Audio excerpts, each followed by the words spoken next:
Think we're good? Good? Yes. Okay. Hello, hello. Oh, you can see my VTube Studio UI. Never mind, we're not good. Okay. There we go. Hello. Good morning. Sewer Plant. Bun Bun Chai. Bolero Melody. Hello, hello. My mic's a little far from me. Hold on. Oh, thank you, Alphonse. Thank you for the membership for 19 months. Oh my gosh, coming on 2 years. Thank you so much. Okay. Hello, hello. Alright, I've got almost. Okay. Good morning, Bat Bunch. Good morning. You guys ready to talk to Yammer? Yammer time? This was actually going to be a video essay, and then I decided, no, I can just make it a podcast episode. So, here we are. We're going to talk about my job. Because, recently my job has had a lot of questions surrounding it on the internet. For those of you who do not know, one of my jobs, I have two, but, one of my jobs is, to manage VTubers on the internet. The other job is I am the orchestration assistant of Daryl Barnes. In fact, there is a little bit of our latest song coming out. There's a little teaser. Let's see if I can pull that up.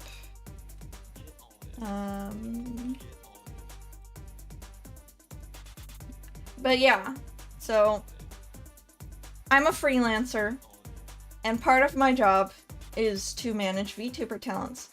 And right now,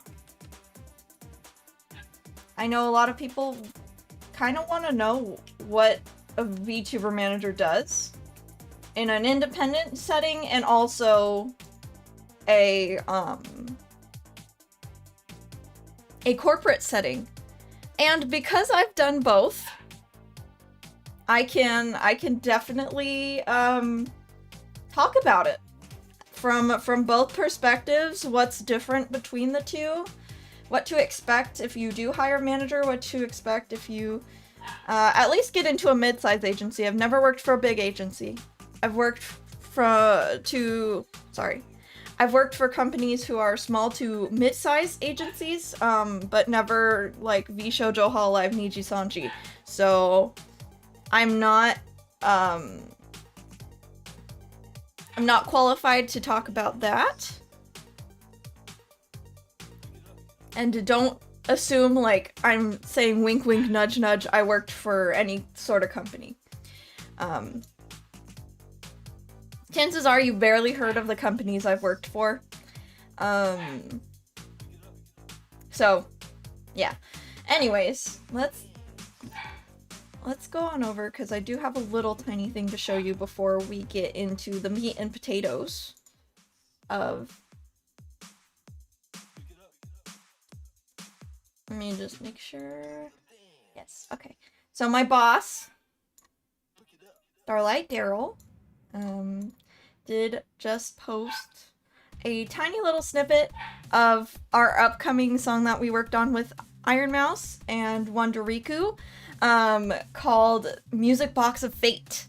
And I orchestrated the parts for it. So essentially, the way it worked was Daryl wrote the music, like wrote how she wanted everything to sound. And then I wrote out the orchestra parts for each of the instrumentalists to read in a live recording session. So together we made a live recording of an orchestra possible. And this will be a song that Iron Mouse sings, so... Yes, Iron Mouse's upcoming song. Here it is. Alright, I'm gonna cut the music so that we can instead hear a tiny little snippet of this song. So if I... Okay. I'll play twice, probably. Oh, hi, Rigel! We're talking about VTuber managers today, so if you want to give your input, it would be very, very welcome. Rigel essentially taught me the trade of VTuber management, and he was also my manager in the past, if you guys remember when I had a manager son when I was on that grind. So yes. Real orchestra recording for VTuber, yes! Here we go. You guys ready to hear it?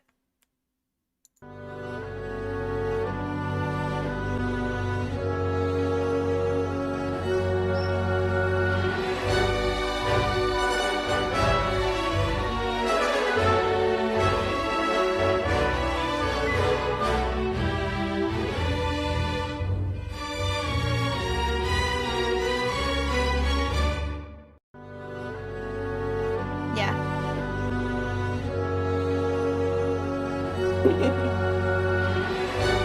I love it.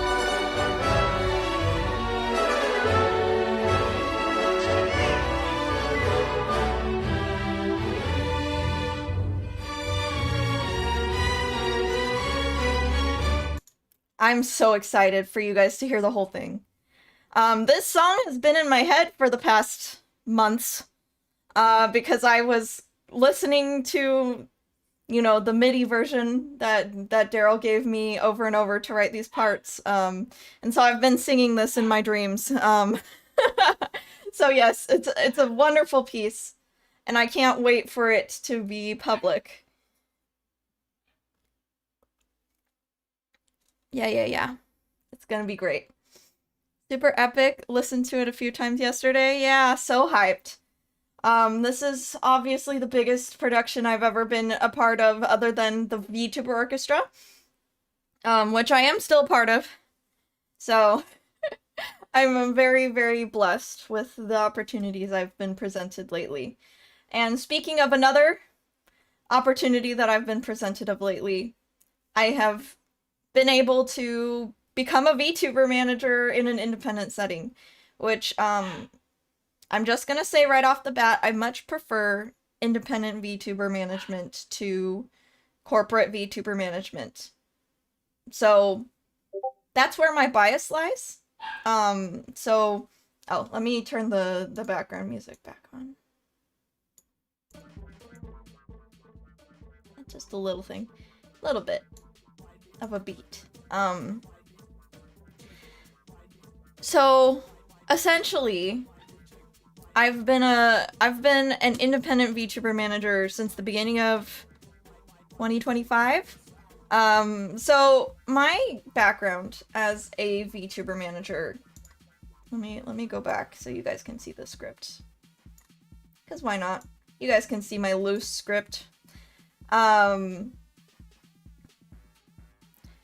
In 2023 and 2024, I dabbled in agency VTuber management, and consultant work. And as you guys know, I didn't really like it. I made whole videos on why, it's not great. Why VTuber agencies aren't great. Why they're not great for talents, why they're not great for, like, anyone involved, honestly. Which is my bias, of course. And I wanted to leave VTuber management entirely. I didn't want to even, like, consider any part of VTubing my job for a while. So I went into a totally different field, which was dog grooming and dog bathing. I loved that job. Well, I had multiple jobs there. I love those jobs. I love working with dogs, but unfortunately, due to health issues, I cannot continue in that field. Anyone interested in becoming a dog groomer or dog bather, make sure you have a strong back. It is a back killer. So, I couldn't continue in that field. And I was kind of forced to find work back at home. And so I scrolled Indeed and LinkedIn and applied for hundreds of jobs, but they had to be remote work due to my health limitations. And after 6 months of not finding anything and starting to get worried that I wasn't going to make enough money to survive, I essentially got reached out by a talent, saying, hey, do you do independent VTuber management? And I was like, okay, full stop. I haven't done VTuber management in a few months, but I'm happy to manage you, as, an independent relationship, and we'll see where this goes from there. At least I'm willing to help you, like, sort your channel out, right? And 3 months later, I have a full roster of talents. So, you guys, I did get consent to put my talents on my card. If you guys want, I just updated my card. So if you want to know what I'm all doing, you want to have all my fresh links, all my projects. Let me zoom in here. Yeah. This is all I do. Here's all my freelance services. Now I'm a musician, YouTuber, manager, and artist. So it's a lot. Anyways. Here's my management rates right here. Why is card being weird? Why is card being weird? Okay. So yeah, there's my rates. Subject to change. Yes, this is new. I finished this yesterday. And then I have my projects here. We've got the Clown Miku Challenge. I am starting my Clown Miku starting next week. We're gonna do Clown Mikus together starting next week. Then, of course, I have the fantastic reality concert, that Daryl and I worked on. I mean, I'm a small part. This is a huge production. I'm a small part. I will be very excited when everything's public. And then, of course, my visual novel, Project VTuber Agency, which was my plan to get income while I was still applying to jobs.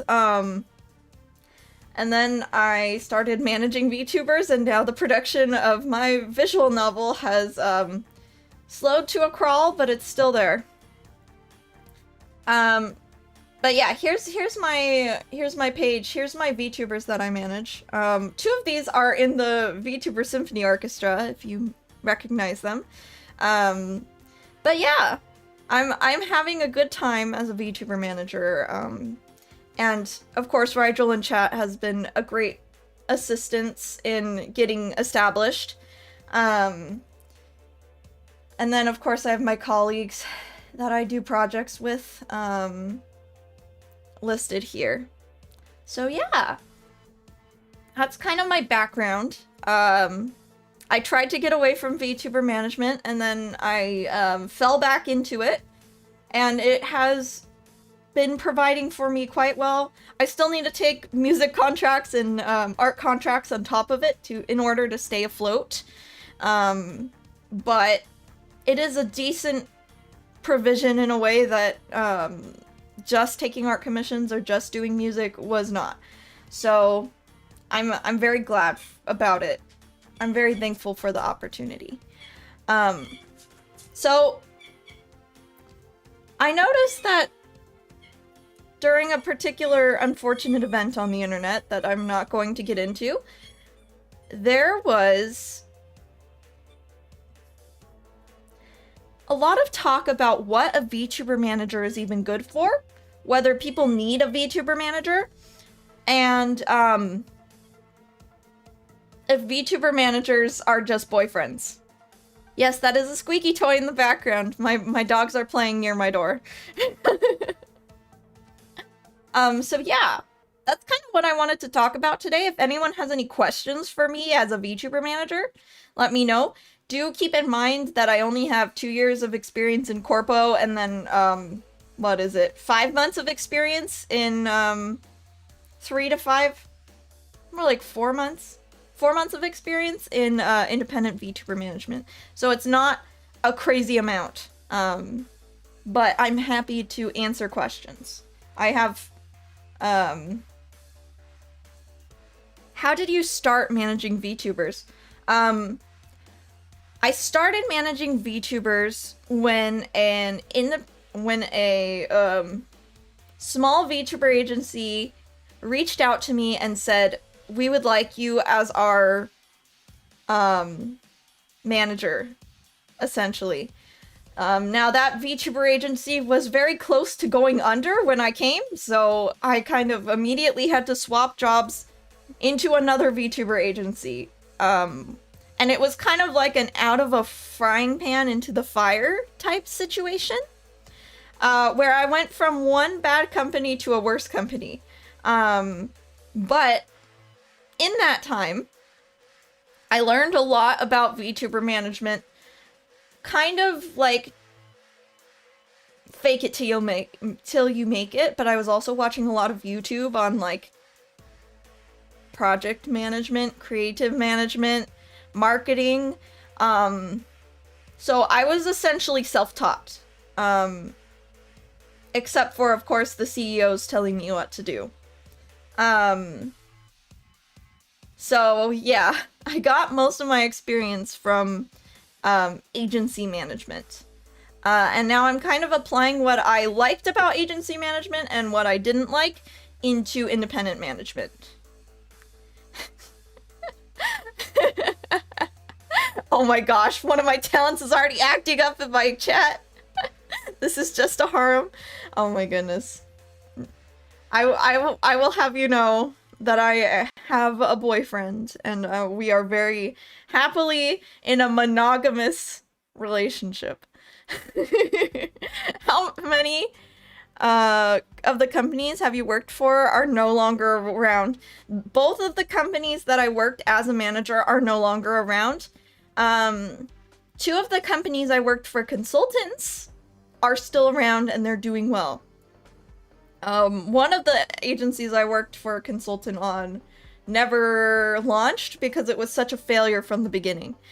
Question, how does the payroll work as an indie VTuber's manager? Is it negotiated with the VTuber before hiring? Are you salaried? So I'll show you my rates here. This is what I charge. And I charge quite low for the industry standard just because, again, this is my, what is it, 4th month being an independent VTuber manager. So my rates are quite low for industry standard. Don't expect this to be another, like, experienced manager's rates. My full services, meaning kind of being, like, online 24/7 for a talent, doing all their communications and working on all their projects, is $300 a week. My light services, which is working up to 2 hours on extra things as well as my base services, is $120 a week. And then a custom plan is $30 an hour, where they can basically be like, I need you to work 4 hours on this. And then I'm like, okay, 4 hours, $30 an hour. So that's going to be $120 this week. And I take, you know, I essentially just take all my services and I charge $30 an hour for them.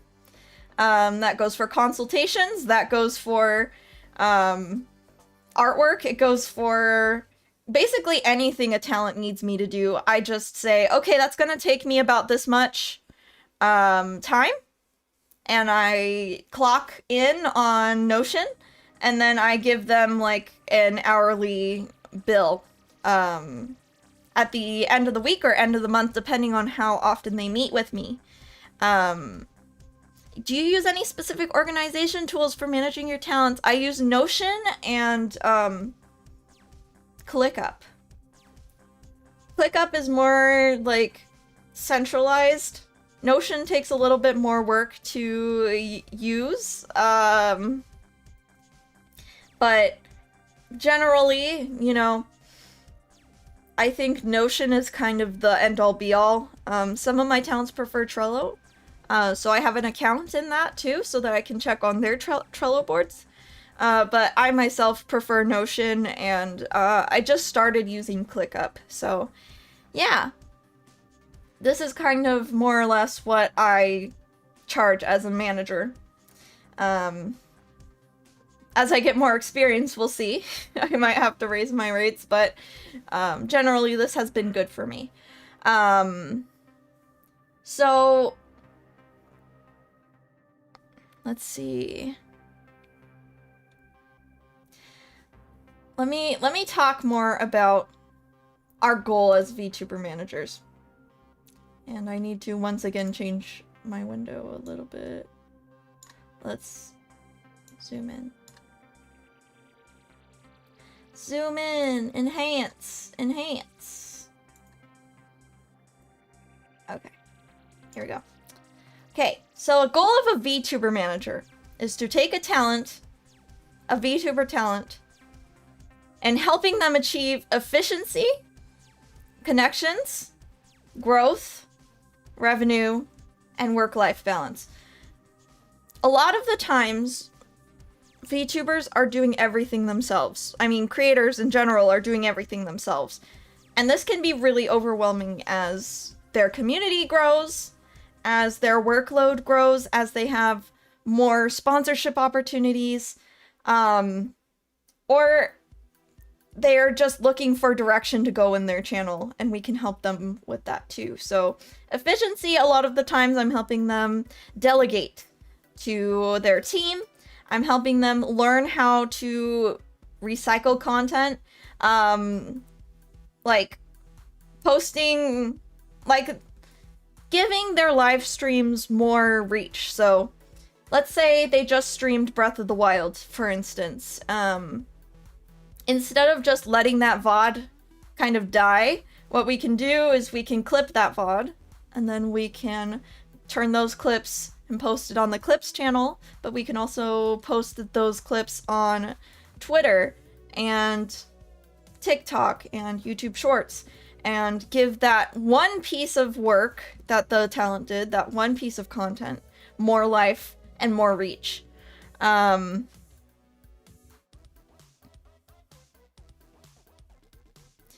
You probably have too many talents if you cannot actively check in with them or keep track of their activities. Exactly.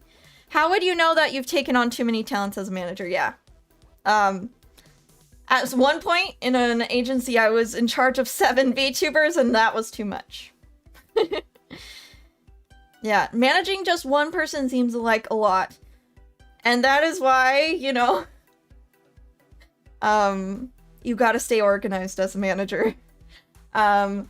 And then with connections, we are helping them reach out to companies. We're helping them reach out to other VTubers. We're helping them be aware of other VTubers and content creators in their niche. We're looking out for audition opportunities.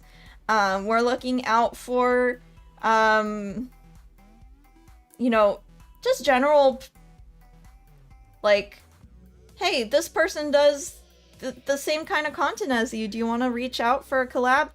Hey, this independent game studio is looking for playtesters. Are you interested in that? That kind of thing, where our talents, you know, they tell us what their goals and their niche are, and then we can help foster connections in that goal and in that niche to help them achieve more, while being on social media less. Of course, growth. So we're looking at analytics. We're looking at how to improve as creators. So like growth is double-edged. Like you yourself can improve the content you're putting out, and in turn, higher quality or more frequent, more efficient content can translate into growth numbers-wise as well. Revenue, helping creators find more revenue streams than just relying on ad revenue is very important as a VTuber manager to be able to do. VTuber managers need to know how to manage sponsorships, how to manage partnerships, how to handle donathon events, and organize charity events, and Of course, do things like voice packs and even merchandising, like physical merchandise. So yeah. Work-life balance is a big thing. I think a major area lacking in most organizations is psychological safety and team member self-care. Yes. This isn't related to managing, but why is a VTuber company important to have for a VTuber? Just a money source? So you can look at my YouTube channel. I've got 2 videos on why I actually don't think a VTuber company is important for a VTuber to have. But essentially, it's the help.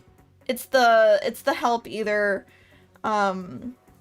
being able to get a model and equipment, or getting assistance for those who would rather give like a, you know, hand over control of their content in order to have help of producing their content. It's kind of that trade-off in most agencies. But it's not my personal recommendation. We'll go into corporate managing, at least my experience of it, in a bit. And then, of course, other than revenue, we've got work-life balance. Now, this is something I really encourage my talents to achieve. I work on work-life balance with my talents a lot, where I tell them to log out of Discord, because when you're managing a bigger production with more artwork involved, more mixing, more mastering, more editing, more community management, it's very, very tempting for a VTuber to be online 24/7 and feel like the moment they log out, they're missing out on something important. I make it so that my VTubers can log out and be with their family while I handle the communications. I have strict office hours for myself so that I also, you know, of course, take time off past 2 p.m. my time. I have it so that my computer automatically logs me out of all of my management accounts and VTuber accounts. So I would say that I work on work-life balance techniques with my talents kind of the most often. That's kind of what I'm doing, because independent VTubers, they're all workaholics. They're all workaholics. Oh my gosh. As much as you see them working hard live, they're doing 10 times as much behind the scenes. So, yeah. I would say that work-life balance is a huge thing that independent VTuber managers help indie VTubers with. Hello, Dragofina! Welcome, welcome. Yeah, alright. Hoishi didn't log out. Well, Hoishi is actually my next client after I am done streaming. We are going to meet, so everyone say hi to Hoishi Aina. Okay, so I'm gonna actually play you 2 videos. We have a Corpo VTuber and an ex-Corpo VTuber here, talking about their experience with VTuber management. I just wanted to include them so that we have some more context beyond like what my opinion is as like the manager. Like let's see from the talent's perspective of what a manager does, and go from there. So the first one is Giga. Giga was an independent VTuber for a very long time, until she then joined VShoujo, which is a Western VTuber company with a bit more creative freedom, I would say. So let's see what Giga has to say about VTuber management really quick.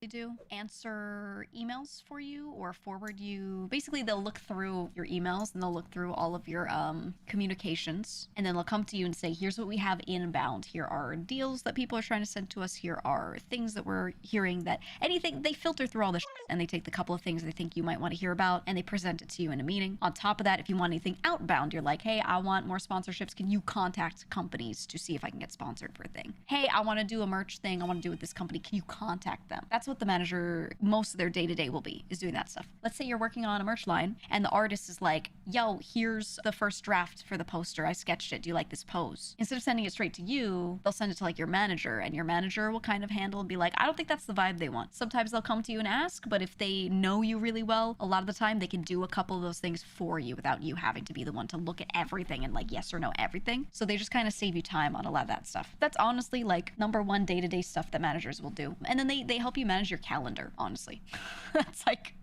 That's the big thing. They'll look at everything you've got on your plate and just help you move the time around, because you spend a lot of your time on stream and you can't be sitting there thinking about that stuff while you're doing that. So yeah, logistics. It's just logistics. Operations. They do things so that you can sit there in a meeting and just talk to them about everything, and you don't have to sit there and manage your own little Trello board all the time, or your own calendar, right? They'll make the invites, send them out to the right people for meetings, whatever. They're like an administrative assistant in a lot of cases. That's their main function. Besides mods and managers, what other roles do streamers have? Depends on the person. Depends on how big of a team they really need. A lot of people do a lot of stuff themselves. A lot of people have an editing team. So I have a content manager. I have one editor who's in chat right now, who he meets with me once a week, and then we DM each other in between everything a lot, and we just talk about what's going up on the channel. And I have other editors, but I don't have to sit there in meetings with all of those people all the time, because I do one meeting with that one guy and we discuss what everyone's doing, and then he goes and pieces out the work to all of them. And if I need to meet with one of them about a specific thing, we drag them into the call, you know, we talk to them. But yeah, it's Bark. But Bark will, you know, do a lot of that so that I don't have to spend so many hours doing that. Just the chief editor. Yeah, but I like to call it content manager because he also does the reins on stuff where you can do more on the channels too. Like, you know, I give him more access to things. But yeah, so I think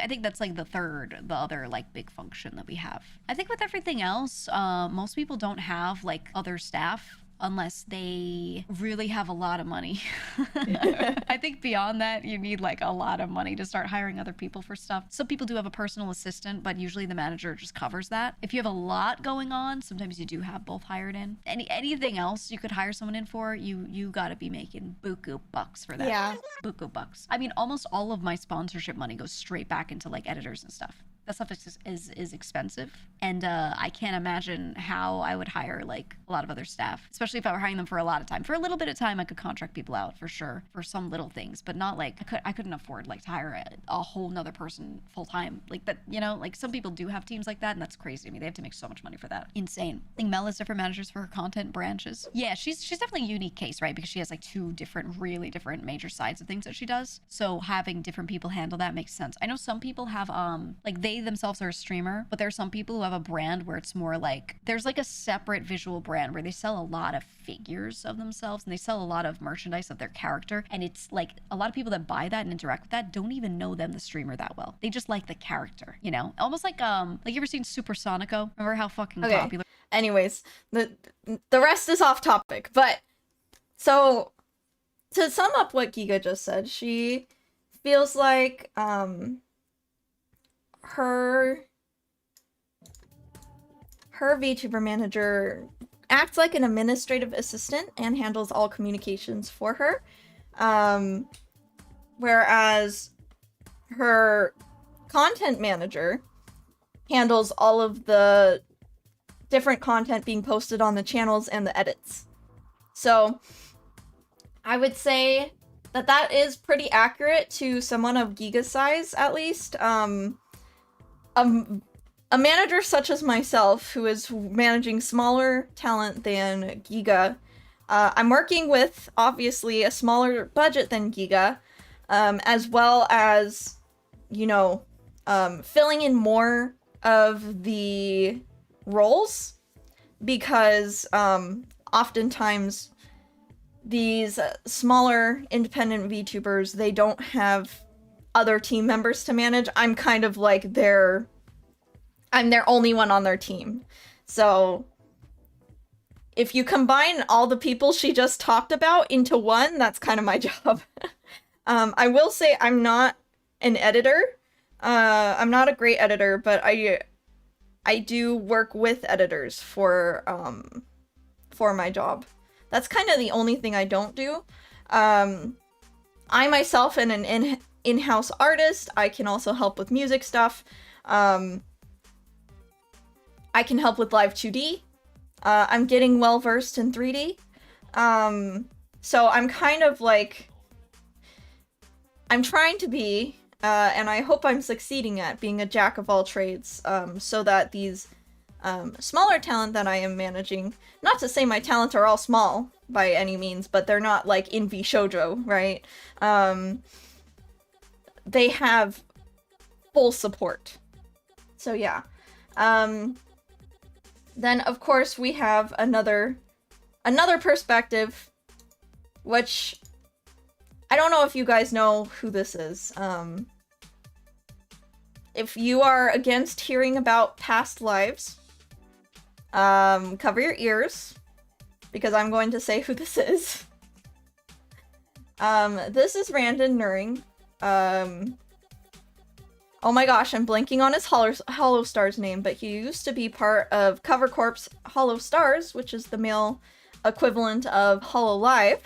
What did he used to go by? Oh my gosh. I've known him for Randon so long now, I don't remember. We're gonna have to go to the Hollow Stars wiki really quick. My goodness. I've been away too long. Vesper Noir, thank you. He used to be Vesper. I knew it was Vampire Grandpa, but I didn't know. No? Okay. Hollow Stars. Here we go.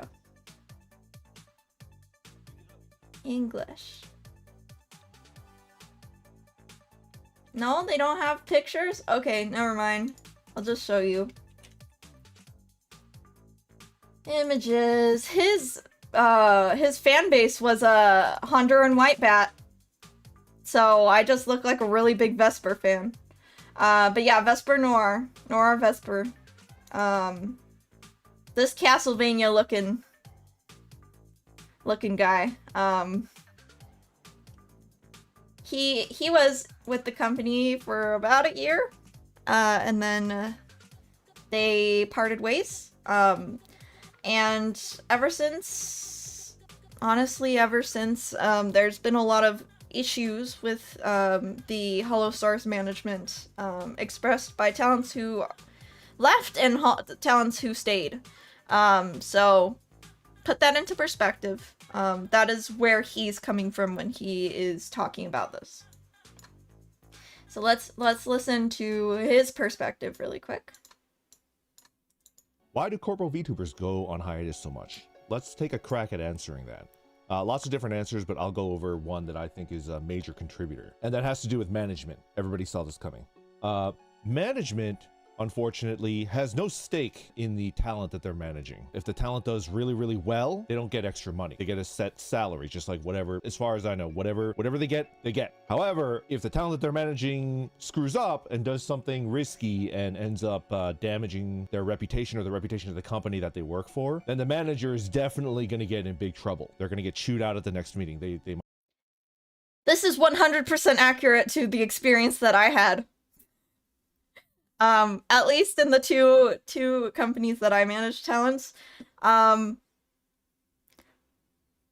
had no reward if my talents did well, no monetary or pat on the back. But if my talents did something risky, if one of them did a bad tweet, if one of them went forward with a stream that did not get permission, I got chewed out. Might get reassigned, they might, get fired or something like that. So from a manager's perspective, I see no reason for them to let their talent ever do anything risky. They just want them to do the same thing that everybody else is doing that's been tried and true, proven safe, that, they won't get in trouble for, and then they can just live their life in peace with no anxiety. See, as a creator, I wanted to let my talents do whatever they they wanted. I had talents who had interesting niches, but upper management often wanted to squash those niches. They were like, no, do something more in line with what VTubers do all the time. So I had to continually steer my talents in the direction that upper management wanted, and farther away from what my own heart was telling me. Fortunately, what this leads to is a lot of rejection, a ton of rejection, like a crazy amount, Yeah. more than you think. You think of it, it's just more than you think. It's like a crazy amount of rejection. And Like, in a corporate setting, every single stream has to be approved, and it got to the point where I recommended that my talents come to me with twice the amount of streams that they wanted to do that week, so that I could help them pick and choose the safe options to put in their schedule.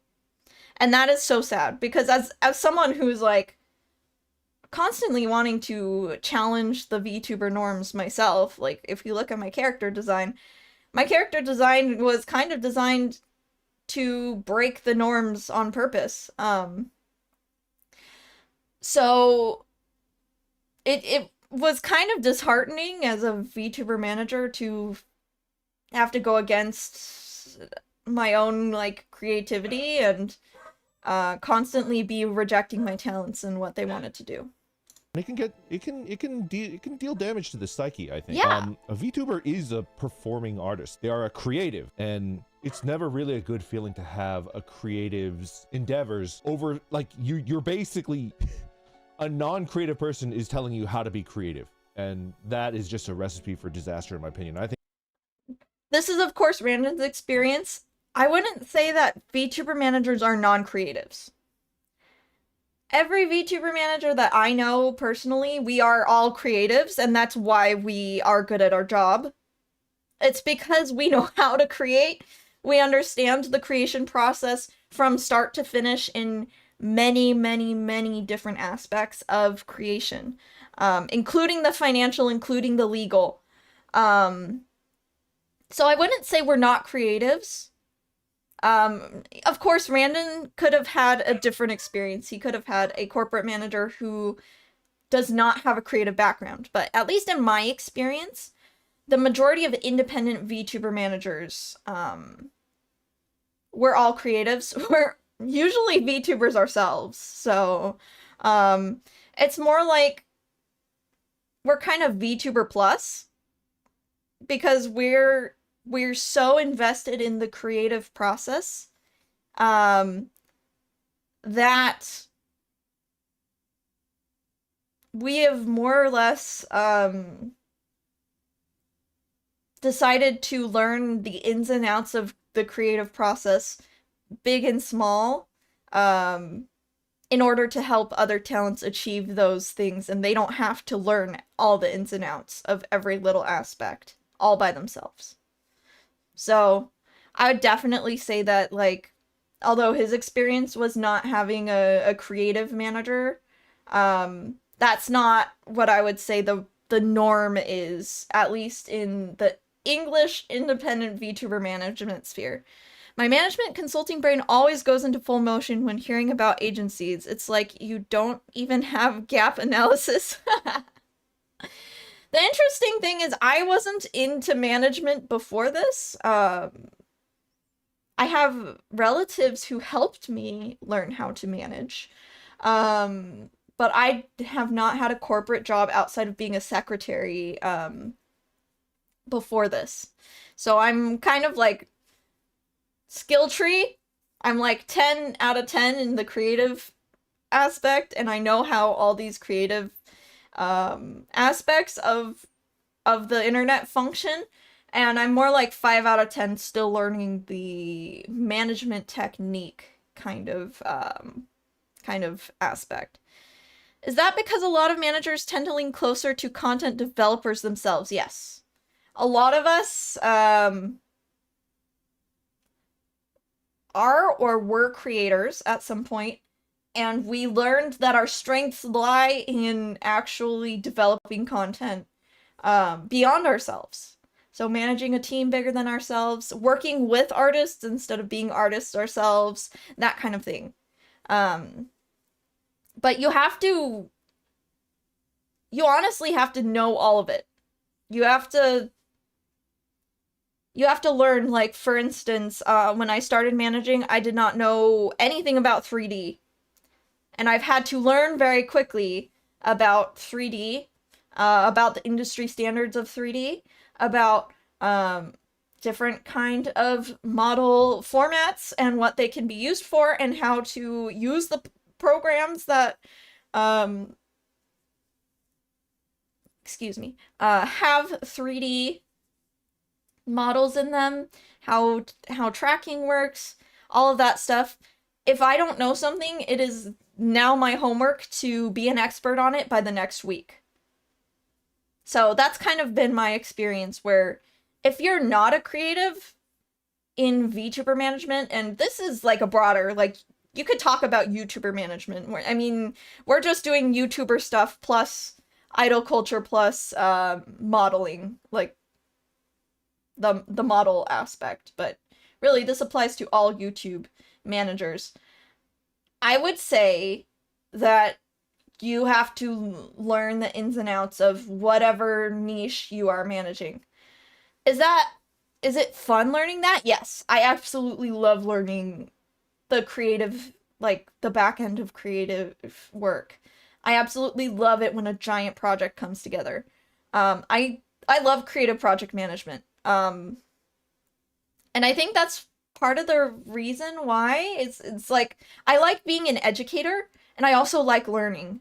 So this is kind of like a perfect niche for me, because I can always be learning, and then I can also always be teaching.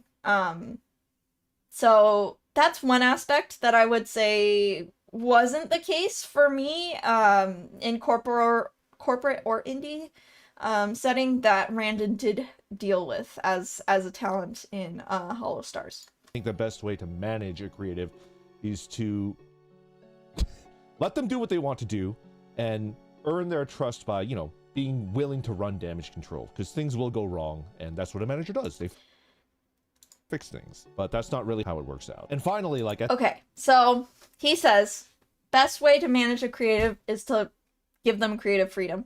I 100% agree, and that's why I didn't want to be in corpos anymore. Honestly, I think that independent management is great, because I'm more or less meeting everyone where they are and where their goals are, instead of where the agency's goals are. I've got talents who will want to be more in the music side. I've got talents who want to be more in the video side, more in the stream side.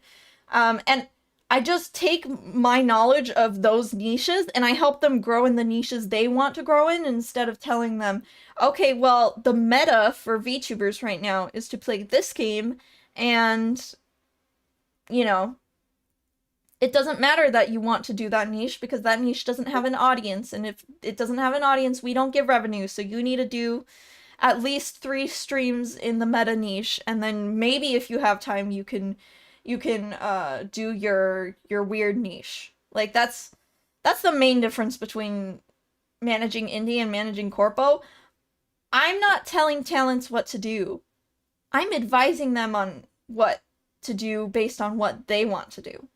So, I'm a calendar, I'm a communicator, but I'm also, like, an advisor. I'm helping them. They'll be like, okay, I want to do this next. How do I do that? And I can walk them through the steps, and I can give them tips on how to do that, rather than telling them, all right, now we're doing this, so this is what you need to do. I'm a support to their dreams instead of them working for a company and being told what to do. I felt like I was kind of always the messenger between a red flag agency, upper management, who was not very kind to the talents and just wanted success rather than to help talents achieve their dreams. And these talents who just realized that they're not achieving their dreams, and I'm kind of like the middle man between them, and I absolutely hated it because I would have to give bad news both ways. I would have to give rejection both ways, and I would get yelled at for it. So independent management is fantastic because I just get to support people in their dreams. And although sometimes I'm going to be like, hey, with this budget, it's not possible, but here's a creative workaround, at least I get to do that. At least I get to do that. Even if, like, the rejection is like, hey, what you want isn't possible, I can then get my creative solution brain going to find a way to make something similar possible. Project management and people development is always so much fun. Always more to learn. Great rewards to see things go well, and even if it can be hard at times, yeah. That's such a good way to think about and describe good management. Yeah. Project VTuber agency when? Make your money when you are a financially company, and then we can all get excited. Yeah. Definitely, I think once I'm done with this music project, it'll be more on my plate because kind of up until this point, it's been do my management work, do any creative project work that they need done. Like if someone needed illustration stuff done, then I'm going to be doing that, and then do my music work on top of that. And by the end of the day, I'm just like, I need to stop staring at screens. I feel like reading analytics is one of my weakest points as a manager, but creative projects are definitely my favorite aspects of the job. Honestly, Ayoku-chan, me too. It's not that I can't read analytics. I find my weakness to be focusing on numbers. When a talent really wants to, you know, grow numbers-wise, I'm always such a proponent for growing your skills and the numbers will follow, but I know that's not necessarily true. So what I'm trying to grow in right now is learning how to learn the meta of a certain niche so that the talents who want to follow a meta, I can guide them in the meta. That's kind of what I'm learning right now. But yeah, some of the things that Randon says, I definitely agree about corporate management. And it definitely highlights the pros of doing independent management. At the end of the day, this could really wear down on someone that's takes a lot of pride in their work, right? If you join a corporation as a streamer or a VTuber, you don't really own any of the stuff that you create from that point on. And you know, a lot of people can get over that and deal with it, but the more you think about it, the more it kind of weighs down on you. And I think it really just boils down to a lot of different reasons, but the root cause is a tough gig. It really takes a toll on your mental health. It really does. The fact that you're busting your butt for something that at times upper management is like, if you leave, we're deleting everything. Or if you leave, you don't get any of this. It gives you this huge sunk cost fallacy as a VTuber talent. That's just tragic. So yeah. That is definitely the downside of corporate management, is you have to advise people on what's safe instead of what's creative. You're not working for the VTuber, you're actually enforcing rules on the VTuber instead of supporting them. The majority of my job again, this is based on 2 mid-sized agencies, was to essentially just be a rule enforcer and a rejecter. I was just the middleman of upper management telling me, nope, they can't do that. Now go tell them. Because they wouldn't reject things face to face because they wanted the talents to like them. They had to make me the bad guy. And that's normal, unfortunately. Okay, so that was 2 VTubers' perspective. Yeah. Having all the achievement deleted in one shot as a threat? Well, yeah, they own all the content, so they can technically do that. That's agency managed work. Sounds a lot like bad form management. Yeah, I haven't been part of an agency that had good form management, honestly. I didn't have experience in an agency that treated VTubers as people. It was more just characters. Though I will say I've done consultant work for VTuber agencies that have a better grasp on things. Basically just being a shield for leadership, yeah. So you were George Clooney and Up in the Air. I have not seen that, but potentially, yeah. So, as established, our goals are achieving these 5 things for VTubers: efficiency, connections, growth, revenue, and work-life balance. Here's some of the personal assistant work that I can do. I handle communications with any commissioned artists, any clippers, any other content managers. I can even handle communications with fans. I can write announcement posts. I can write posts in general, social media management. Really depends on what my talents have priority-wise for me and what they want me to focus on. And every talent has a different focus. Like, some talents, they just want me to handle their calendar. Other talents are like, help me with the creative direction of this project. Other talents are like, I just need you to help me grow. So it really depends on how they want to use the time they pay me for, but this is all the stuff that I can potentially do. Then, of course, business connections. Good managers have a list of contacts. Artists they can vouch for, artists they've already worked for. They know a guy when it comes to live 2D rigging. They know a guy when it comes to emotes. They know a guy when it comes to even niche things like someone who does very specific kind of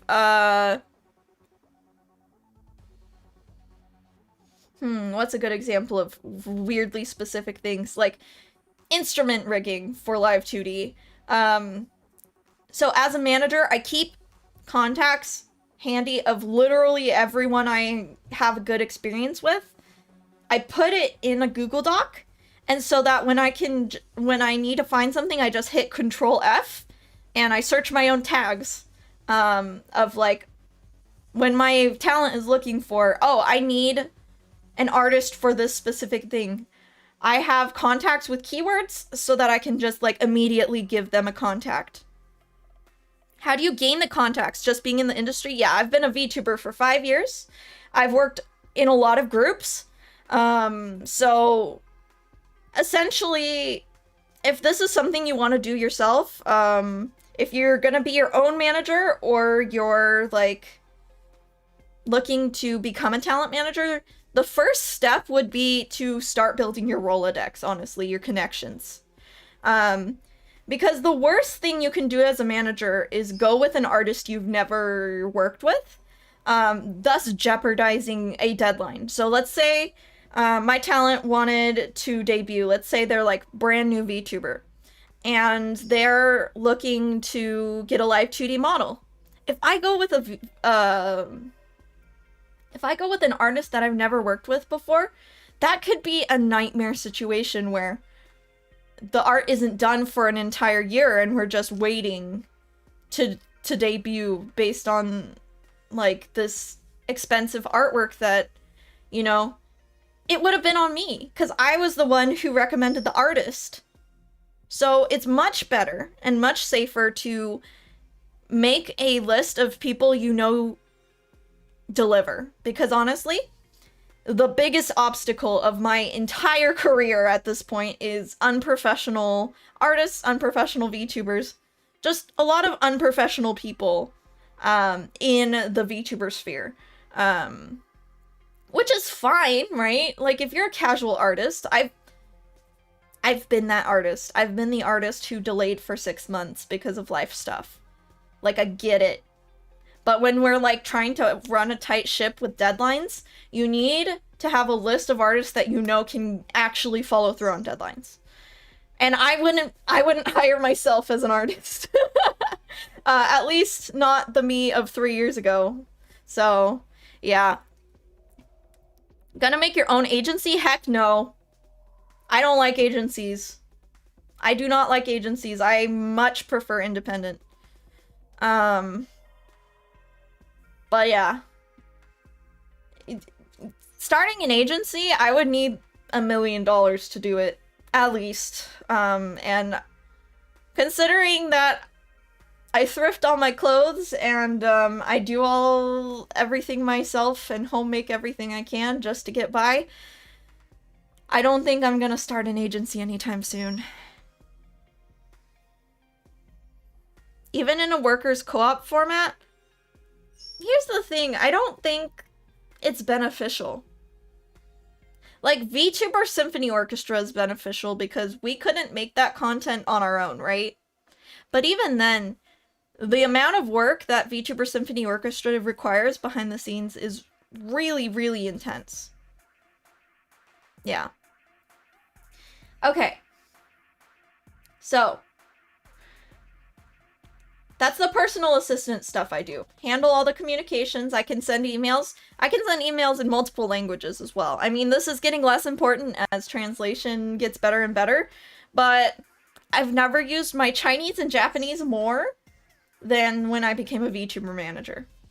Having Spanish speaking is also a huge pro in this industry. I balance schedules. I can make calendars and I can send reminders of when things are due. I can balance budgets, of course, with like spreadsheets and stuff. Social media management. I can do posts. I can schedule things in batches, stuff like that. And then, of course, business connections. Need a list of contacts. Industry knowledge and experience. Managers are often jack of all trades of the industry. They're often creators themselves. They understand all types of modeling. Like I said, I had to get well-versed in 3D modeling, but I have been well-versed in 2D modeling, obviously, the model in front of you. I drew it myself, and I have rigged models in the past. This one is not rigged by me, but it was rigged by my friend Azu. They understand how to make connections. The biggest fear of all of my talents, they all share this fear, is to look like a clout chaser. And I have to remind them a lot of time. There's a fine line of being a clout chaser and a businesswoman, and we have to find that middle ground. And in my opinion, the middle ground is working with people based on their merit and not their following.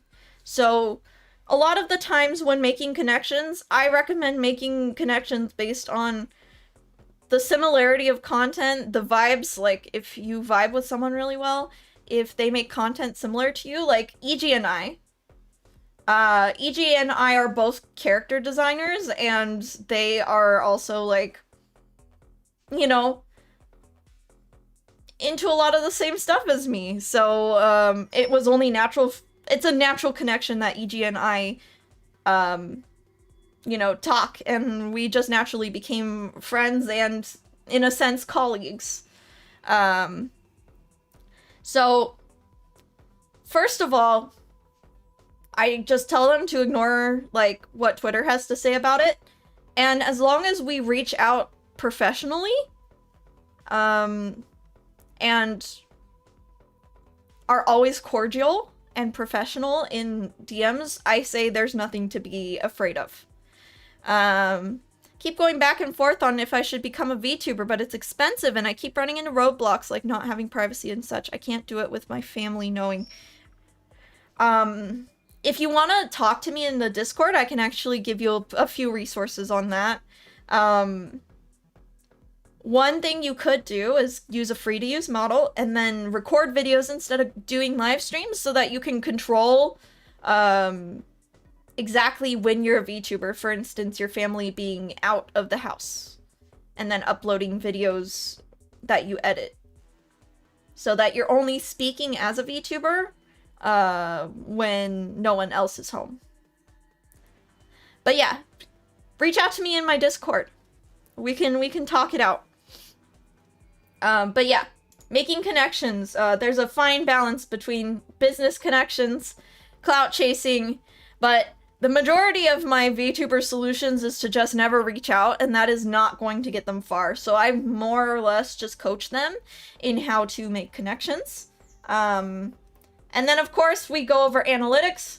I know how to go over analytics, and I know some strategies on raising analytics, but I would say this is my weakness. I don't have a... I really need to. Here, let me link my card for you guys. And then I need a bug lasso about commands. But yeah, that's where you can find my Discord. It is right here. This button right here on my card.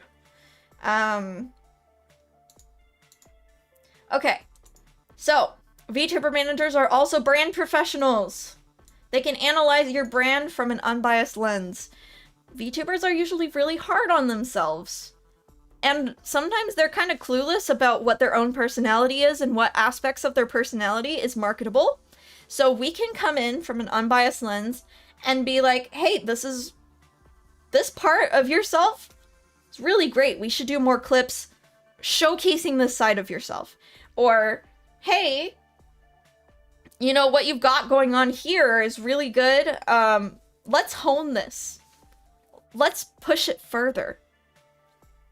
Let's make yourself known as this type. And then, of course, as a brand professional, we also know what is bad for brands. So, at least myself, I often tell my VTubers, hey, the best thing you can do is make an alt account for yourself to be silly on, and then keep your public profiles professional. Assume everything you ever write as a VTuber in Discord, in Twitter, even if it's DMs, don't care. Assume everything you say as a VTuber is going to be public and documented forever. Keep the silly, like, of course, like, as VTubers, we want to be silly, but we want to be clean silly. We don't want to be controversial. And if you are controversial, there's going to be a different strategy to it, but the majority of the time, staying out of controversy is in our best interest. So I can help VTubers hone themselves to be more marketable, more recognizable, be able to recognize what their brand is and boil it down to one sentence. For instance, my brand sentence, and it's on my YouTube channel, so let's view my channel for a sec. My own brand sentence is right here. I make educational content on keeping creative hobbies fun and interesting. So that is my brand. Ever since I have made this my brand, you might notice that, like, my thumbnails have gotten a lot more YouTube tutorial-like, and that is on purpose. I want to look cute, clean, and professional, rather than a VTuber who is making their silly personality their focus, like Lasso Catsidy. My friend Lasso, if we go over to his Twitch channel really quick. If we go over to his Twitch channel, you're gonna see something quite different. He's got, like, a silly little picture of himself and a hand-drawn version of asparagus, which is one of his channel memes. So he's looking a lot less of... He's not trying to look as, like, clean professional. He acts professional. There's topics that he doesn't touch on stream, but his appeal is his dad-like goofiness. So his branding is going to be a lot more goofy than mine. So that's kind of what I'm getting at with brand professional. They can help you analyze yourself, know what parts of yourself to push and which parts you want to clean up a bit. So yeah. Staying out of controversy is generally not that hard, but sometimes it kind of hits you out of nowhere. You also got to be ready for when and if it happens. It's never happened to a talent of mine, but if a talent were to, say, get a Google Doc posted of them, I would jump in. I would get with them in a call, and I would help calm them down. I would probably tell them to give their Twitter login to me, log out, and take 3 days off, and I'll handle it. Because that's kind of what our job is, in a sense. When things get too hard, the managers are here for you. We're here to make the difficult job of content creation more doable. Okay, SEO. As a brand professional, you have to make sure that your talents have good search engine optimization. They can help you change your username and put keywords in your tags to make yourself more Google search friendly. Handle legal stuff. This is something I'm still getting a grasp on, but it is quickly becoming more and more of my expertise. I'm starting to draft contracts. I am starting to be able to talk with lawyers. And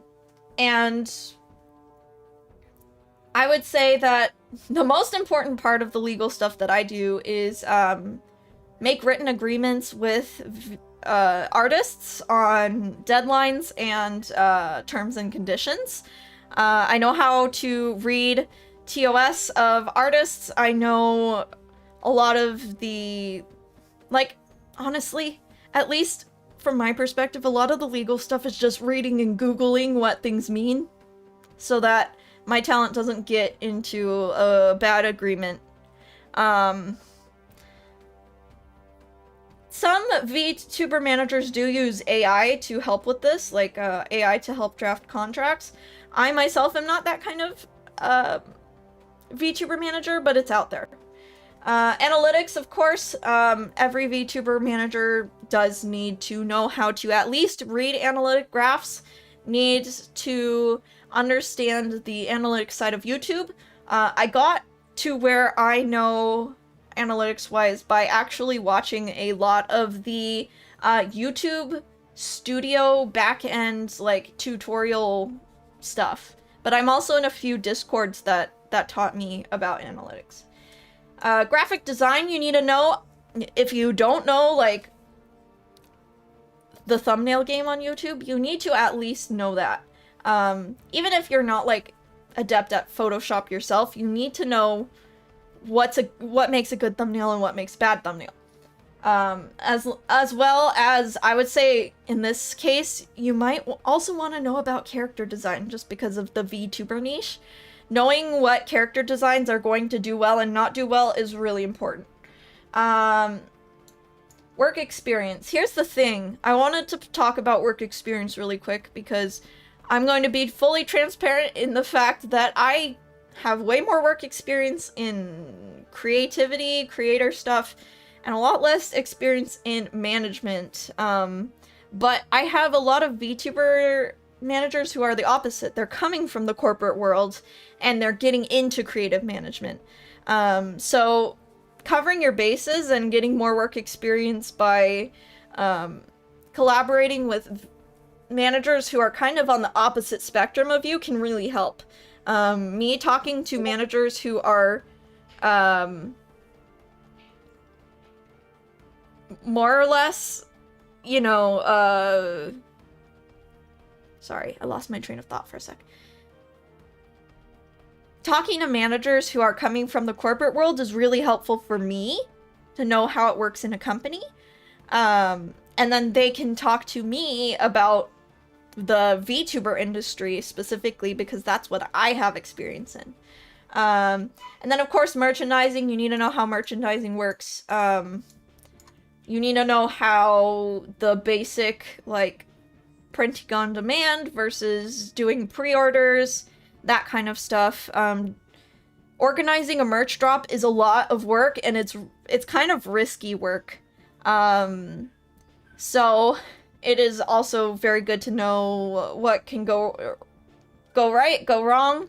I've worked with other merch companies before. I've never done a merchandise drop myself, but other VTuber managers have done merchandise drop themselves, all the way from the selecting the manufacturer to shipping, which is really amazing. I personally do not. You could hear that Discord notification? How?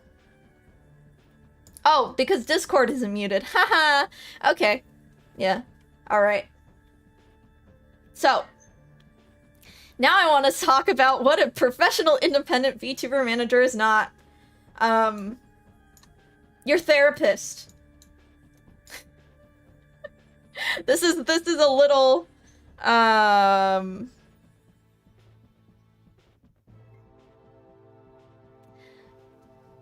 gonna say it outright though.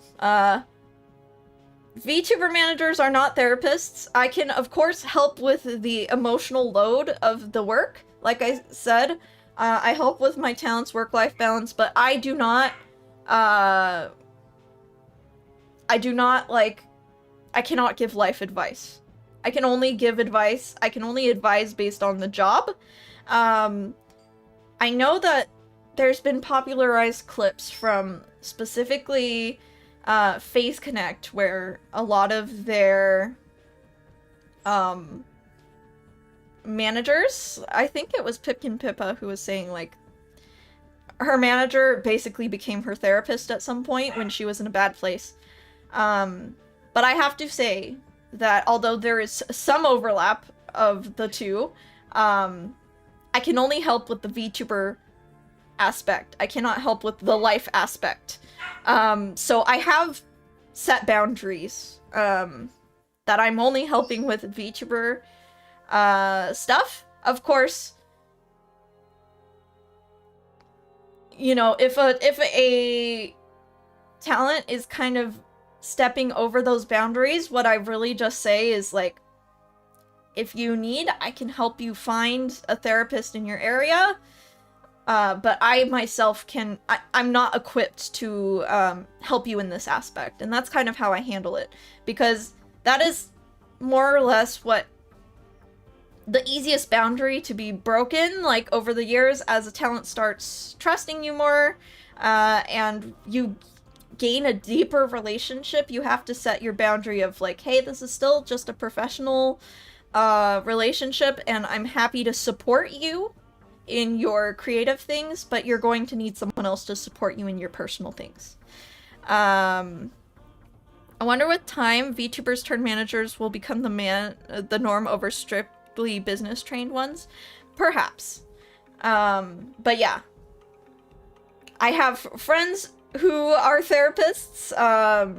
My boyfriend is a therapist in training, but I myself am not a therapist. And I think I would make a terrible therapist, because I myself am so sensitive that other people's, like, life issues actually affect me, so I can't be your therapist. Yeah.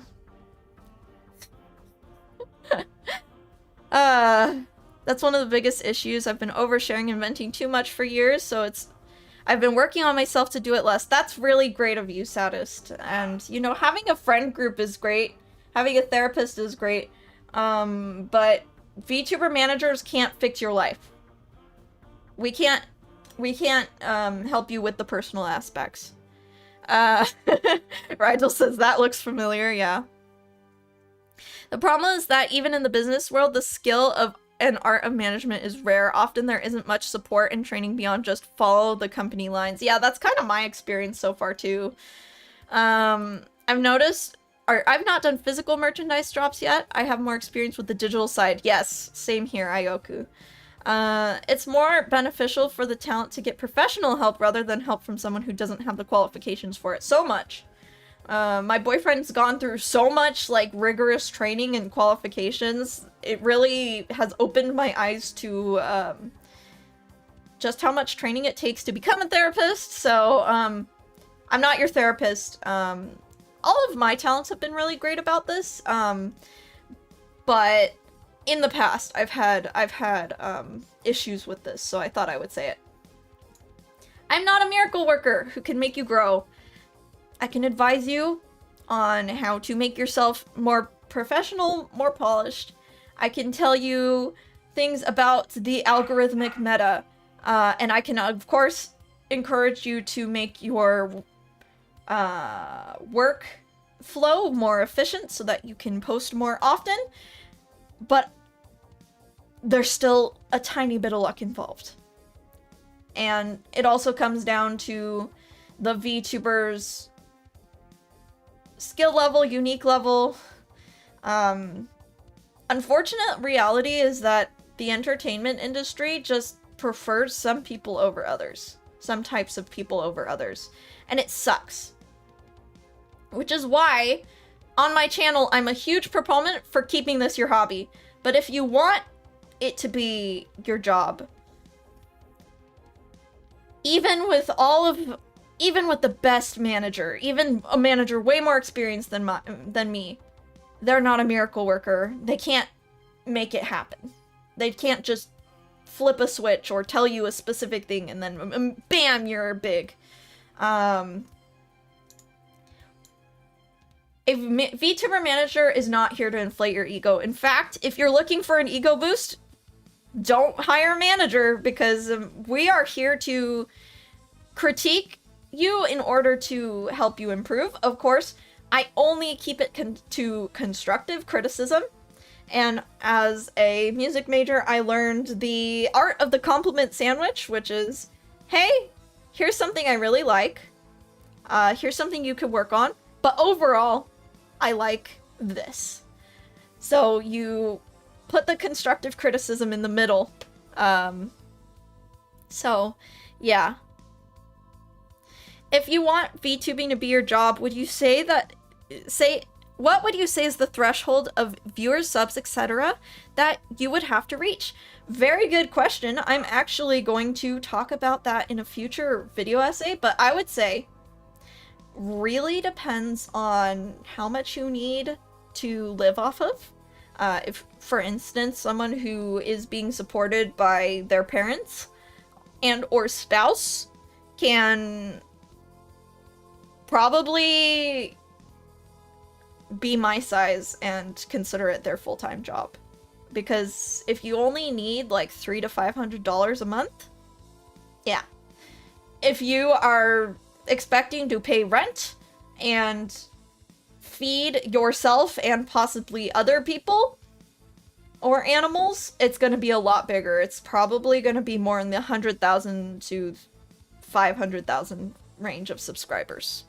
On YouTube, of course. I'm not sure about Twitch. And then, of course, you shouldn't be relying on ad revenue as your main source of income. You would have to have varied source of income, so you would have to be producing merch. You would also maybe have, like, an online course. You would need income from multiple platforms.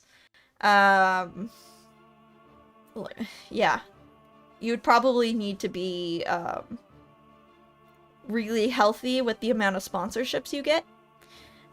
So it's not just like a magic number that I can give you, but if you had multiple streams of income and your ad revenue itself was well over the livable wage for you, that's when I would say you could go full-time. I'm so happy I finally found my own job so I can support myself financially. I still need to get my own apartment. Yeah, it's tough. And right now, it's like, it's so hard. Because I can't just... I used to be a proponent for like, hey, just get a different job and keep this your hobby. As someone who tried to get a different job, and then was kind of forced out of that job due to health issues, and then, couldn't find another job that was remote work, so I kind of had to force myself to make an aspect of VTubing my full-time job. I get it. It's really tough. Yeah. And to be able to save for rainy days, weeks, months, or years, yeah. I'd assume as someone with no experience that if you consistently, at least for a few months, get enough money to live off of and put some money aside for emergencies and slower months, yeah. And then, of course, keep in mind that I got demonetized for 6 months for a time, and my monetization has never come back up. So I used to make about $500 a month off of my VTuber or my YouTube channel, and now it is way less. Way less.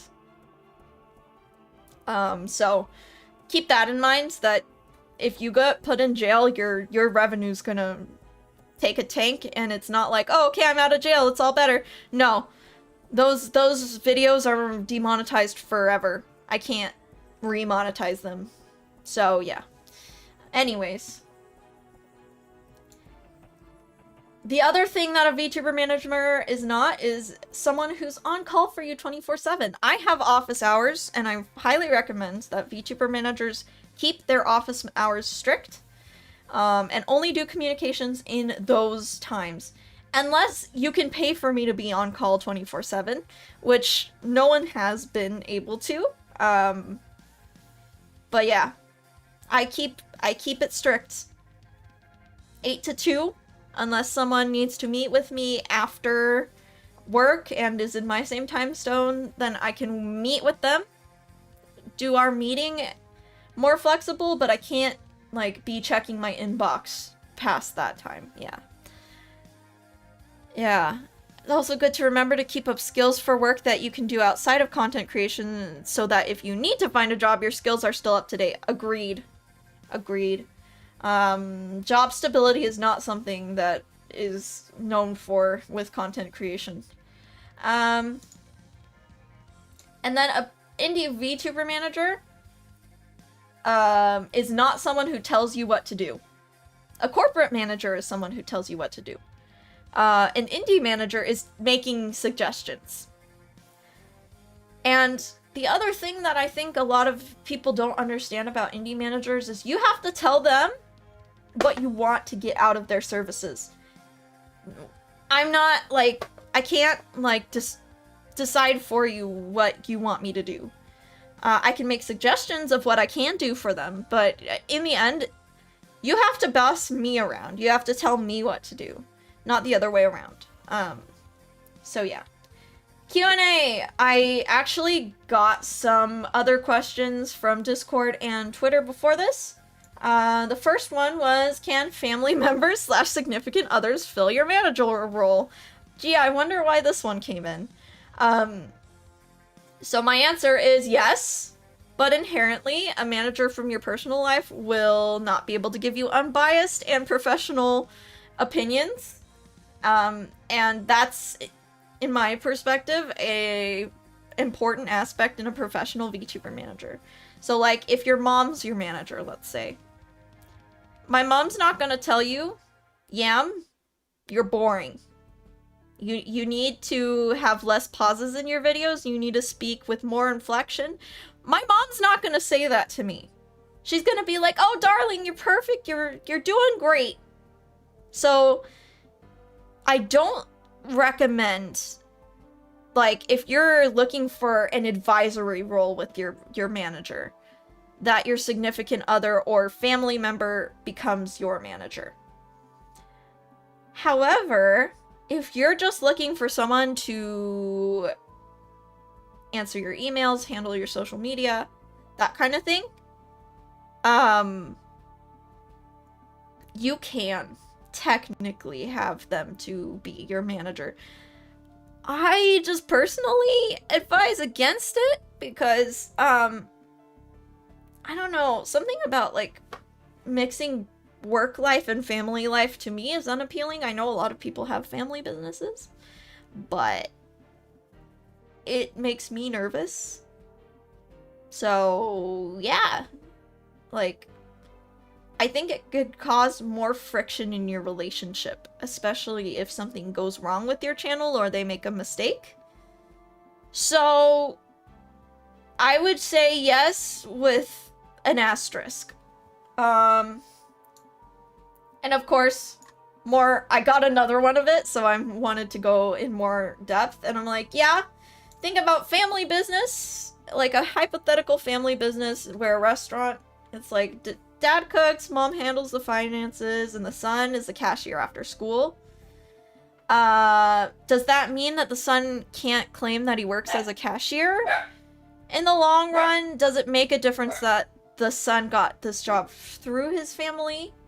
There might be an argument for nepotism, but I would say that the work experience is still there. So if, like, a family member wanted to start becoming a talent manager and wanted to start with you as their talent manager, I don't see a problem with it, if that's, like, an avenue they wanted to go down. But again, it can be weird. It can be weird, and here's where it gets extra weird, and I'm only gonna touch on this briefly. There is a culture especially regarding female content creators.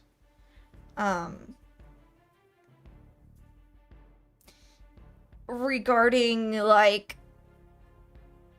the having significant other as quote-unquote manager, being a problem with their audience.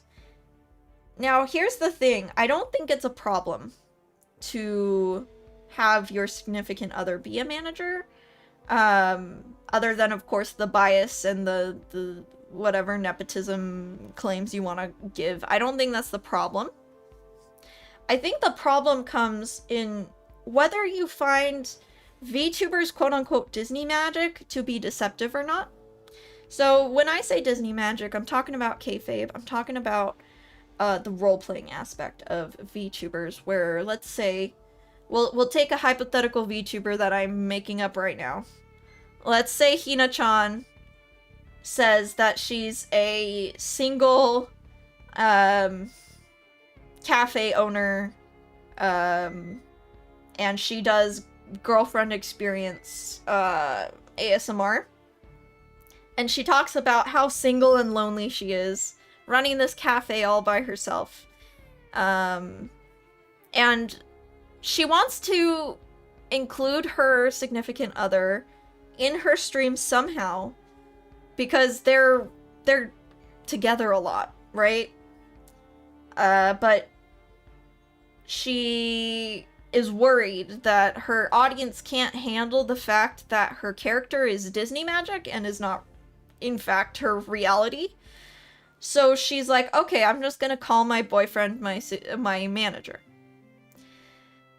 At that point, the audience, whether they classify Disney magic as deceptive or not, is really up to the individual audience member. But I will advise you guys that because there's so much pressure on female creators in that niche to be single,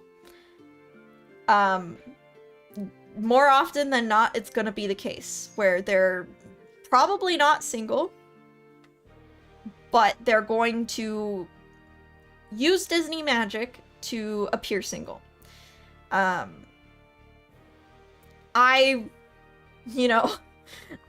I'm really far from that as a VTuber myself. I talk about my boyfriend all the time.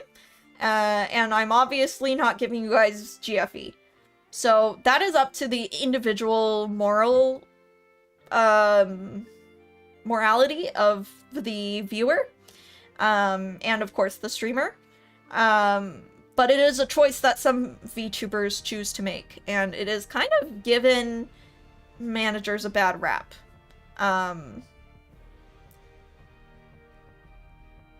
And I would say, like, it's really unfortunate, especially for male VTuber managers, that this continues to happen. Like, I myself am a female manager who's very open about my loving boyfriend, so it's not going to affect me. But when the audience gets mad at the boyfriend, slash manager for it. I really feel bad for male VTuber managers who are professionals and feel like they can't. I actually have several male manager friends who are like, I can never speak on the internet because if they knew I was a man, it's all over for my talents. And that's tragic. Yeah. Generally, most VTubers like that have partners. I'm flabbergasted at the amount of people who don't understand that. Right. It's hard for me, like, I'm morally on the fence of it. But here's the thing. Personally, I would just never do GFE. Because I find GFE itself to be a gray area. So, if you're morally for GFE, you also have to just understand that that's part of it. That they're playing a character, and their real life does not affect, or, like, does not reflect their character. So yeah. It's kind of a moral gray area, but I wanted to address it just because I feel bad for all the male VTuber managers who are caught up in this despite them not being anybody's significant other. Yeah. Also, your family is your manager. It can be more difficult to detach and get a break from your work when you close the computer, yeah. Generally, most VTubers like that have partners, yeah. Wait, when you finish Project VTuber Agency with Chris, won't you technically be responsible for providing GFE? Technically, yes, except, I might need help writing that part. I have some GFE creator friends who might be more, keen on writing her lines than myself. I think regardless of what they do, they should have partners the way they want, but it's kind of a gray area. Yeah, it is a gray area. Like, I wouldn't do it personally, but I understand why people do it, and I think the people who enjoy that content are responsible for understanding that it's not real. But at the same time, the content kind of is based on suspending that disbelief. On one hand, I'm like, okay, if an influencer was caught lying about their whole life, people have the right to be mad. On the other hand, finding out that the voice actor of SpongeBob isn't actually a sponge who lives under the sea, that's stupid and silly if you thought that Tom Kenny was actually SpongeBob. Right? So there has to be somewhere in between because, like, influencers talking about their life on the internet, they are suspending our disbelief into believing that that's actually their morning routine, that's actually their life. Whereas cartoon characters, if you believe that, like, SpongeBob is real and Tom Kenny lives like SpongeBob, that's silly. But I feel like VTubers are in the middle between influencers and cartoon characters, and every single VTuber is different in the way that they handle that. So it's really hard for me to say, right? I have no say in the matter because I don't make that content. And I support VTubers who do make that content, like several of my talents do. So it's like, it's hard. It's hard to say myself. It's not for me to say, really. It's up to the original, or the VTuber and the viewer. Generally, I would say you shouldn't attack anyone for having a male manager. That's what I can say. Don't attack anyone for having a male manager. The fact that you would attack someone for having a significant other is really silly. It makes me realize that your parasocialism has crossed into a bounds where you are starting to believe that streamer was in fact your significant other.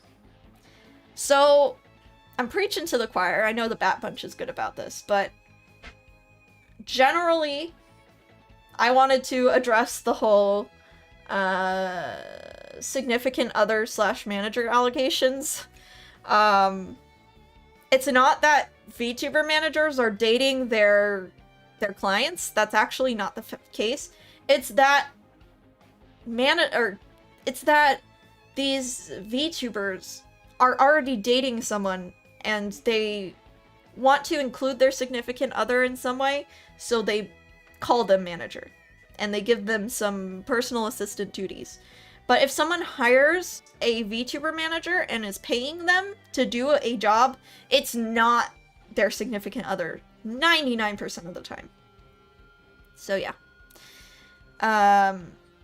That's kind of the explanation I wanted to give. When is it time to get a VTuber manager? When you can no longer handle the workload yourself, it's time to get a manager if you can afford it.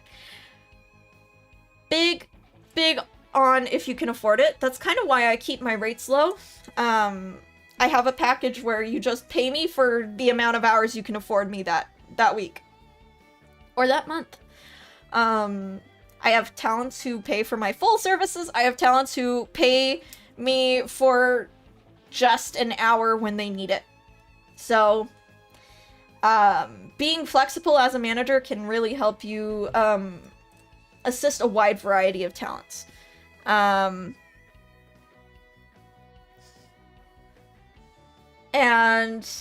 there's no magic number when it suddenly becomes appropriate to have a manager. It's really more when your production becomes overwhelming. And even just having a consultant coming in and telling you where you can make things more efficient. Hiring a consultant on how to plan your 2.0, just an hour-long meeting with me, I can help you plan your 2.0 debut and all of the logistics that come with it. And then we can never, talk again. Just hiring me for that one-time consultation can be really helpful when you're overwhelmed. It really has to do with whether you can afford it, where your own, stress threshold is, and how demanding your workload is. Some content niches are a lot more demanding than others. And if you are essentially trying to be in the Hololive niche, but you're an independent VTuber, you're gonna need a manager really quickly. So yeah. Nice to meet you, Silly Season Showdown. Welcome, welcome. What can you do if you can't afford a manager? Is to hire a consultant every so often when you're at a crossroads or need guidance on your content. So I can be hired for just a single consultation. I just call through Discord and some talents are like, I need you for 3 hours. Other talents are like, I just need you for 1 hour. Let's be really efficient in this 1 hour and we'll get things done. Yeah. What's the difference between an independent manager, a personal assistant, a social media manager, an agent, and an agency manager? So independent managers are kind of like whatever you need us to be. We can do personal assistant work. We can do social media work.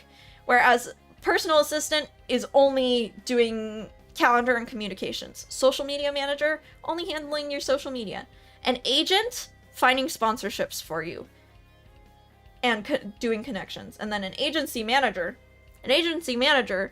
is essentially an independent VTuber manager, but they are kind of your boss, but they have a boss of their own telling them how to manage you. So they're rejecting your ideas, they're greenlighting your ideas, they're communicating what upper management needs or wants, they're telling you company-wide collaborations and when they happen, that kind of stuff. So yeah, I've more or less covered everything in this document. It's linked in the description on the YouTube. But yeah, does anyone have any more questions for me? I've more or less talked everything I wanted to talk about in this episode.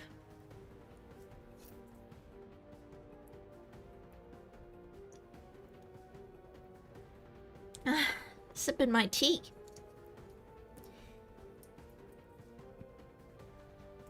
if no one has...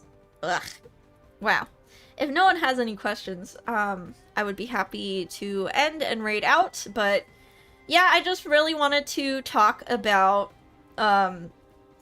what my job is, what my job isn't, because there's been a lot of talk on the internet, and I think due to like the elusiveness for towards my job, because of all the NDAs and stuff, I think breaking down some of the elusiveness can actually help people not fear what they understand, or not fear what they don't understand. So yeah, thank you for the stream. It was very interesting and informative. Maybe advice for picking a model. Okay. So, low budget models. Considering how good the resources are nowadays, I'm gonna go over here to booth. Okay. I'm gonna type in the search bar here.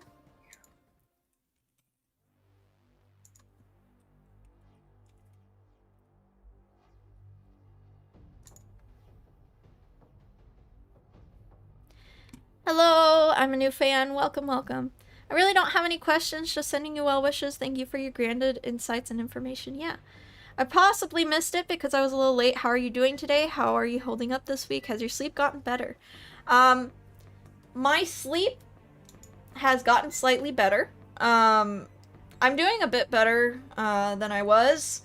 I'm working with doctors, and I'm just really thankful that I have a remote job at this point. That something I really appreciate about the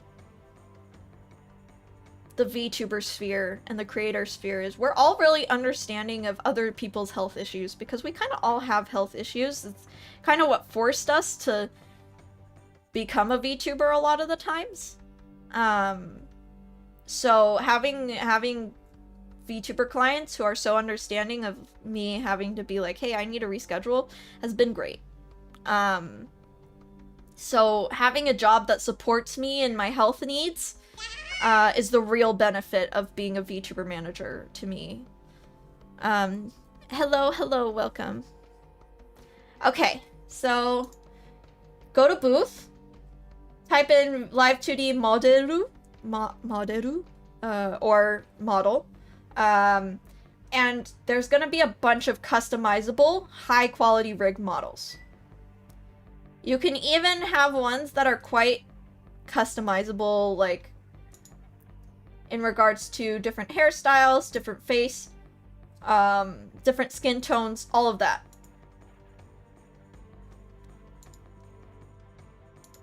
Different eye shapes, all of this. And it's gonna be significantly cheaper, if not free, rather than immediately getting hiring an artist to do your custom model. The other thing is you don't have to wait for an artist in this sense.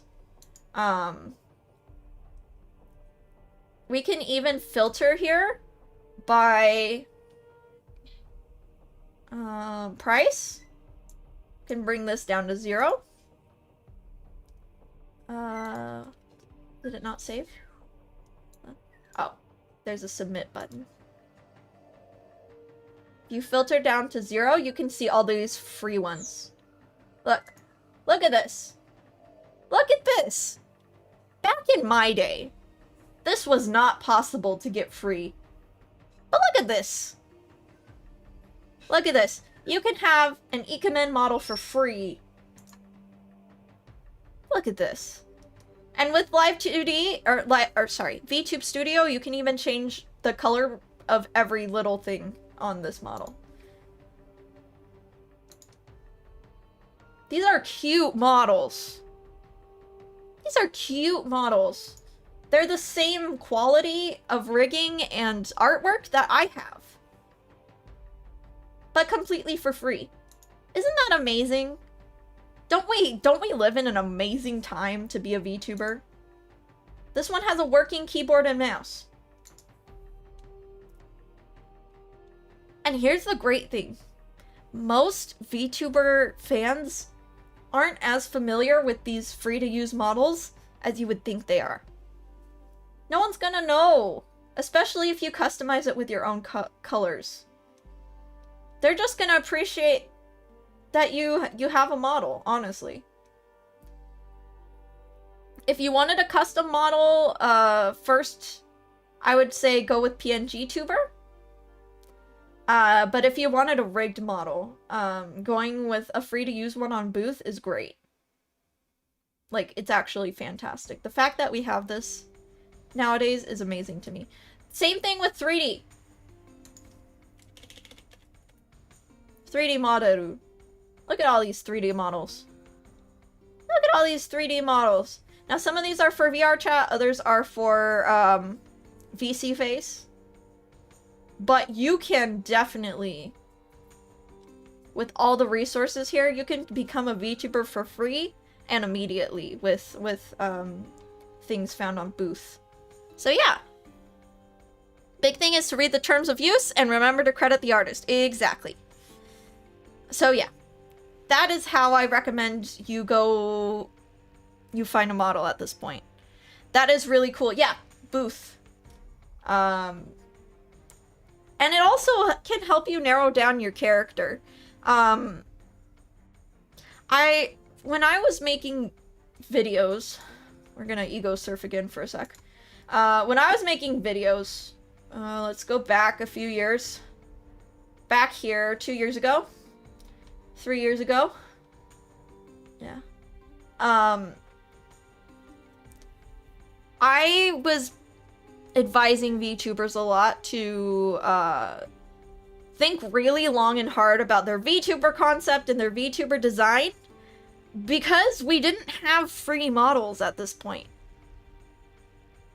The closest you got to a free model was a Vroid or a pit crew. We didn't have this huge array of free live 2D models. So, at that point,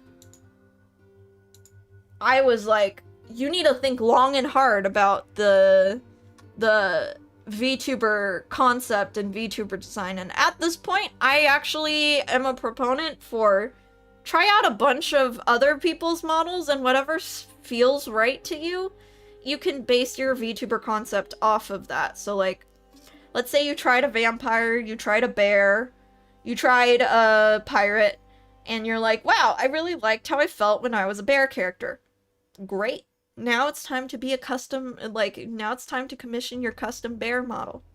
That kind of thing. I definitely want to be some kind of critter, maybe cat or snow Leo or something. They have great, cat.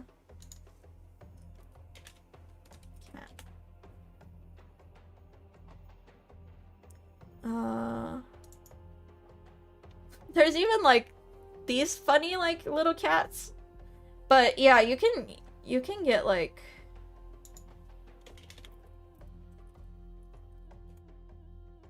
Yeah, look at all these funny little guys. Look at all these funny little guys you can be. Isn't that amazing? Isn't Booth amazing? Isn't the community amazing? So, yeah. You can also, if you find a model you like, but it's not a cat, you can grab rigged ears and pin them onto your model. And it'll work like it is part of your model. So that's amazing. So yeah, that's what I would recommend. But yeah, if you guys, I should end with this.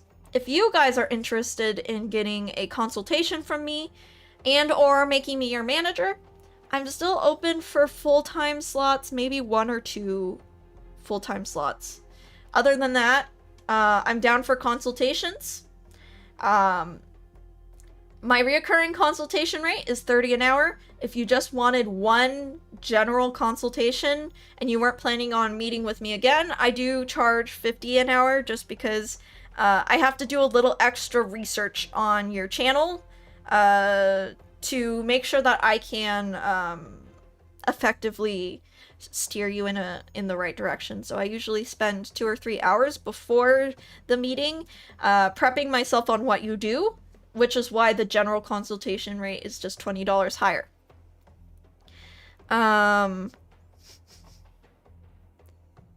Yeah. Multitasking. I heard Leo and thought, oh, you want to cosplay as Yam's boyfriend? No. Yeah. It's funny. I don't think my boyfriend is even aware that Leo is like another word for lion or cat. I don't think he even knows that. The reason he wants to go by Leo, it's because it's the Japanese pronunciation of the character for cool. In Chinese, it's Liang. So that's kind of... He named himself after a Bochi the Rock character, of all things. So yeah. Anyways, if you want to hire me for a consultation, you can DM me on Discord, or you can grab my email, yamalbat@protonmail.com, and get in touch. My boyfriend does not have his own channel, no. He's on my channel sometimes, though. So yeah, that is my contact. Reach out through Discord or email. I would be happy to steer you in a direction with your channel if you needed help with like a rebrand or just someone to look at your channel and tell you where you can improve, where you're in the right, if you're going in the right direction, I can help you. And then of course I still do art and music, that kind of stuff. Next week we're going to be talking about the Clown Miku challenge, and I'm going to start designing my own Clown Miku on stream. But I wanted to get one more Yammer time in before we go full Clown Miku. So yeah, thank you everybody so much for watching. And I'm going to raid it out on Twitch. And we're going to be done on YouTube. Let me actually use my ending screen. I keep forgetting to do that. Yeah, alright. We're gonna try and get better at streaming. I'd love to edit these down into like nice podcast episodes at some point. I don't have the capacity to do that right now, but maybe someday. Let's grab my Twitch. Alright, everybody say goodbye to YouTube. Thank you so much for watching. And as always, take care, Bad Bunch. Alright. And... okay. Now let's find someone to raid over on Twitch.